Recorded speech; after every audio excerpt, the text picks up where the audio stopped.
Hello, আসসালামু আলাইকুম। কেমন আছো সবাই? আমি তারিন, মারিয়াম ফ্যাশন ওয়ার্ল্ড থেকে বলতেছি।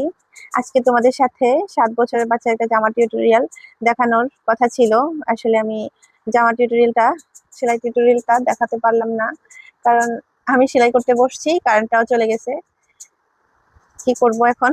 আমি তো মেশিনের সাথে মোটর লাগাইছি, যার কারণে কারেন্ট না থাকলে আমি সেলাইটা কমপ্লিট করতে পারবো না। তোমাদেরকে দেখাতে পারলাম না, আমি কারেন্ট আসা পর্যন্ত অপেক্ষা করতে হবে।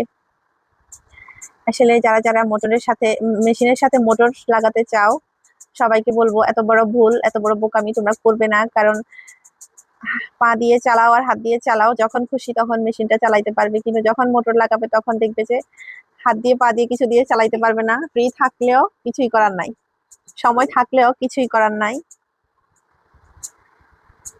তাই বলবো মেশিনে মোটর লাগানোটা সব থেকে বড় বোকামি, কারণ কারেন্ট না থাকলে সেলাই করা যায় না। দেখো কারেন্টটা কিভাবে চলে যায় অর্ধেক পথে, মানে মাঝ পথেই কারেন্ট চলে গেছে। মানে আমি ফ্রি, আমার সময় হাতে সময় থাকলেও আমি জামাটা সেলাই করতে পারতেছি না।